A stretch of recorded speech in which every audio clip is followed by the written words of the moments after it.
Assalamualaikum guys, malam ini aku akan menceritakan sebuah cerita mistis atau cerita horor dikutip dari artikel kisah nyata. Cerita ini terjadi pada seorang laki-laki.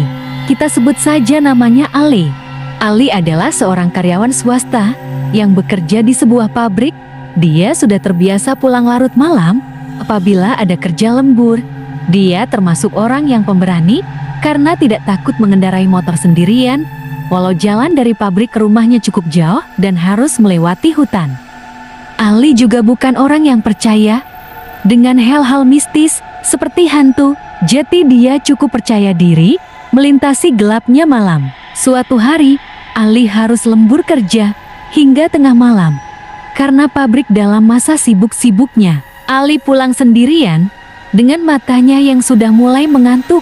Lalu, si Ali pun berkata lagi dalam hatinya, "Aneh, aku udah ngebut, tapi dari tadi nggak pindah-pindah, tetap aja di tempat ini lagi.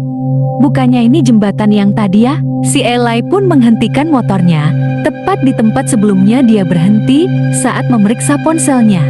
Seketika bulu kuduknya pun merinding, seperti ada yang sengaja menghembuskan nafas di belakangnya. "Apa dari tadi? Aku cuma muter-muter di tempat ini ya? Atau memang aku nggak pindah?" Dia pun bergidik ngeri.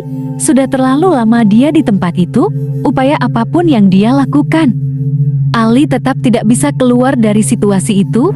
Bahkan dia sudah putar balik ke arah pabrik, tapi tetap saja kembali lagi ke jembatan itu. Ali pun kesal. Dia berkata, "Sialan, biasanya nggak seperti ini." Ali menggerutu karena terjebak di jembatan itu. Dia putus asa memikirkan cara untuk sampai ke rumah dengan selamat. Ali pun membeku saat mendengar tawa yang mengaum. Tak lama kemudian, Ali pun dibuat terkejut lagi dengar suara klakson truk pasir tepat di belakang motornya.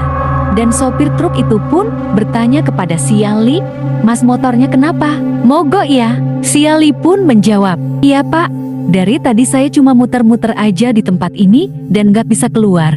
Eli pun menelan ludah saat mengatakan hal tak masuk akal itu, takut dikira mengada-ngada. Lalu si sopir itu pun menjawab, "Wah, itu memang sudah sering kejadian seperti ini mas. Bahkan biasanya sampai 2-3 hari baru ditemukan." Di luar dugaan, anggapan Pak Sopir itu seperti hal yang lumrah dan tak menganggap Ali mengada-ngada. Lalu si Ali pun bertanya, "Apa yang ditemukan pak?" Bapak sopir itu pun menjawab, "Mayat mas, meninggal karena kelaparan. Mayat itu hilang di tempat ini, disesatkan sama setan penunggu." Sopir itu bercerita dengan anteng seakan itu hanya dongeng anak-anak yang tak nyata. Melihat reaksi Eli, sopir itu baru sadar. "Mas, ikut saja truk saya dari belakang sampai keluar dari hutan ini dan jangan berpikiran kotor seperti mengumpat." Supir truk itu mengulurkan bantuan sebisanya karena dia sendiri sering juga disesatkan seperti halnya Ali. Setuju dengan penawaran itu, Ali pun menghidupkan motornya dan mengikuti laju truk pengangkut pasir itu sampai tiba di pinggiran hutan. Ali pun menepikan motornya, bermaksud ingin berterima kasih pada supir truk tadi. Tapi truk itu nyatanya tak berhenti dan semakin jauh hingga tak terlihat lagi. Pengalaman yang menurut Ali cukup menakutkan. Niat hati ingin memotong jalan yang lebih dekat, tapi malah tersesat hingga baru sampai rumah jam 3 pagi. Ali pun menceritakan pengalaman horornya kepada teman kerjanya dan mendapat pujian bodoh dari sahabatnya. "Lagian, bisa-bisanya kamu lewat jalan itu, padahal biasanya kamu lewat jalan memutar karena lebih ramai orang." Irawan, teman kerjanya Ali, mengatai Ali karena dengan cerobohnya memilih jalan angker. Ali pun menjawab, "Mana ku tahu kalau jalan itu angker." Dan Ali pun tidak bisa berkelit karena dia sendiri menyadari bahwa dirinya memang bodoh. "Jembatan itu sudah banyak kejadian seperti yang kamu alami.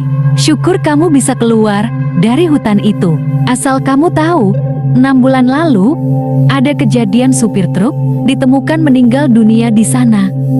Tubuhnya kering setelah dinyatakan hilang selama 4 hari. Menurut informasi dia mati kelaparan dan dehidrasi." Irwan bercerita kejadian 6 bulan lalu, bahkan beritanya sempat dimuat di surat kabar. Ali pun jadi teringat, "Apakah yang menolongku keluar dari hutan angker itu adalah almarhum supir truk yang meninggal itu? Irwan pun berkata lagi, makanya jembatan itu dinamakan jembatan bingung karena orang yang lewat sana tengah malam hanya akan berputar-putar dan tak bisa keluar. Ali pun semakin takut sekaligus merasa bersyukur karena dia bisa keluar dari tempat angker itu.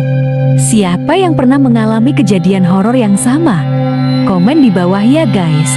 Jangan lupa subscribe-nya supaya aku lebih semangat lagi upload cerita horor lainnya.